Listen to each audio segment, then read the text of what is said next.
right, so you want to know if this new Beetlejuice is actually any good, or if it's another one of those sequels that we could have all lived without. Right. Well, we've got this review here. Okay. And it describes the film as an overstuffed toy bag. Hmm.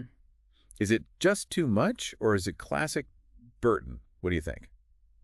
That's a great question. It really gets right to the heart of Burton's style, doesn't it? Yeah. This over-the-top aesthetic. It's like a signature for him. I mean, you can see it going all the way back to his early work, like Pee-wee's Big Adventure. Totally. But then as his career went on, he definitely explored some of those more structured narratives, like what we saw with Edward Scissorhands. So it's interesting to see him kind of bouncing between those two approaches. So where does that put Beetlejuice on the Burton spectrum then? Is this like a deliberate return to his roots, or is it just a chaotic mess?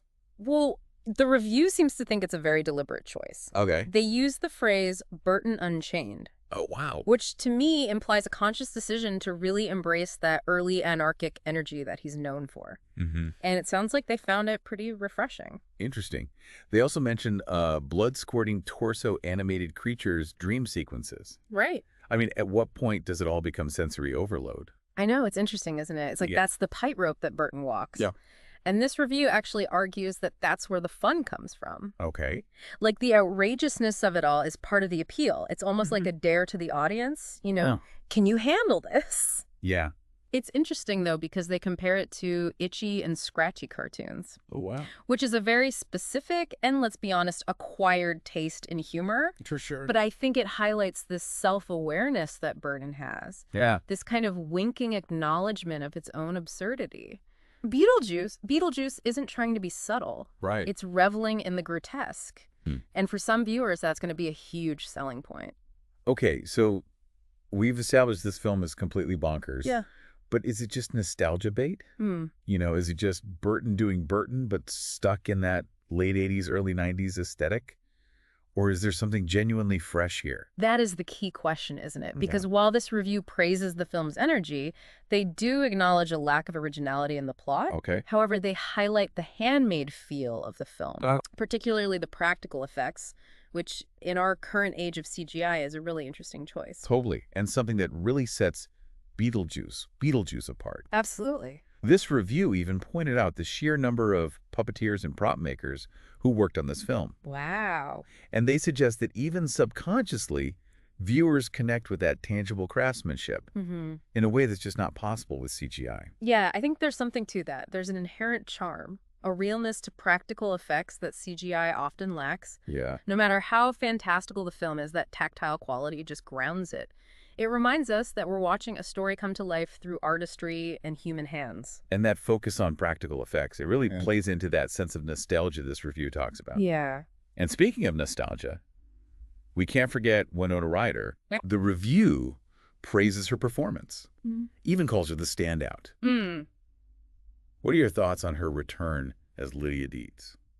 It's fascinating to see how her career trajectory adds another layer to this film. Oh, yeah. I mean, we've literally watched her grow up on screen. Totally. And now she's revisiting this iconic role as a more mature Lydia. Yeah. It really adds to those themes of aging nostalgia and second chances that Burton loves to explore. And it mentions that Lydia is a widow now. Right. A professional medium. Yeah. With a teenage daughter. Yeah. I mean, that's a long way from the gloomy goth girl we met in the original. It really is. And her daughter Astrid is played by Jenna Ortega. Oh. And considering their recent collaboration on Wednesday, you can really feel this sense of Burton handing the gothic torch to a new generation. It's true. And speaking of generational differences, this review mentions Astrid isn't exactly thrilled to have Lydia as her mom. Oh, really? It seems like those classic Burton family dynamics are alive and well in Beetlejuice. Beetlejuice? Oh, absolutely. Yeah. That sense of dysfunction and the outsider perspective, those are such recurring themes in Burton's work. Yeah. It'll be really interesting to see how he explores those themes through the lens of this new generation. That reminds me, the review mentions a subplot involving Astrid and a local boy who's obsessed with Marie Curie.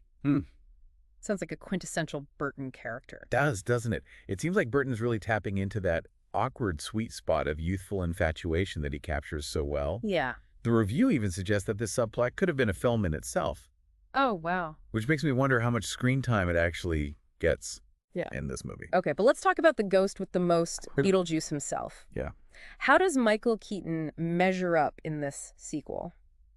The review uses the word sensational. Okay. And honestly, I can't think of a better way to describe his performance. Yeah. It's like he never left the role. That manic energy, the dark humor. Yeah. It's all there. They specifically point out how perfectly Keaton slips back into the role. Oh, yeah. Kind of like an old pair of shoes, but in a good way. Exactly. It speaks to the power of nostalgia associated with this character. I mean, audiences have such a deep affection for Beetlejuice. Yeah. And Keaton clearly still loves playing him. He really does. So we've got Nostalgia Burton's signature style, a fantastic cast. Right.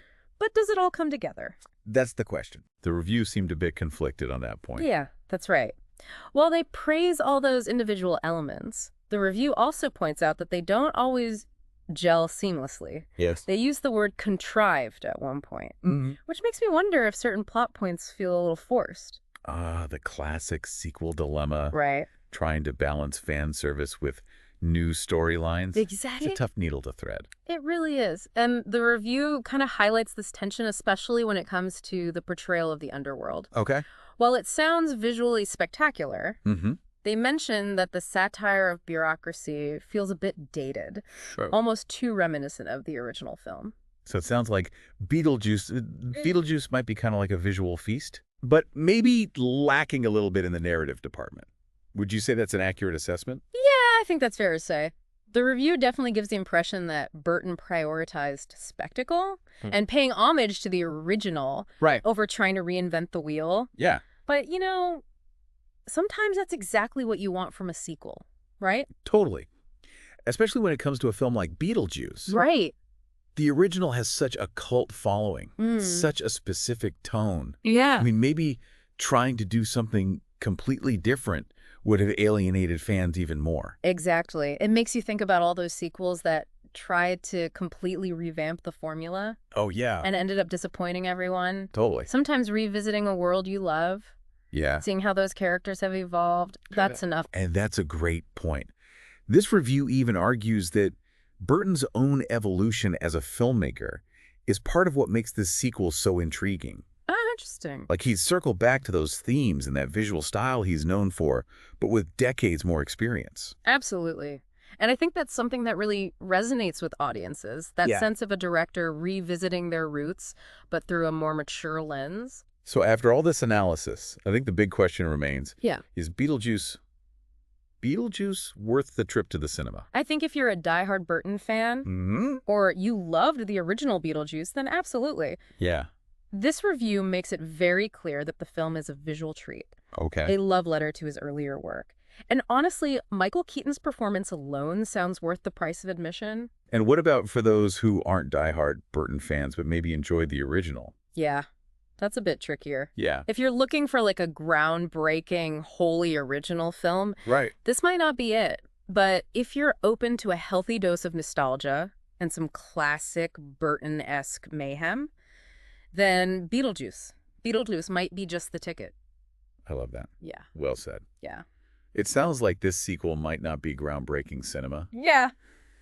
But, you know, sometimes a fun, spooky escape is just what we need. Couldn't agree more. This whole deep dive has made me want to check it out myself. Me too.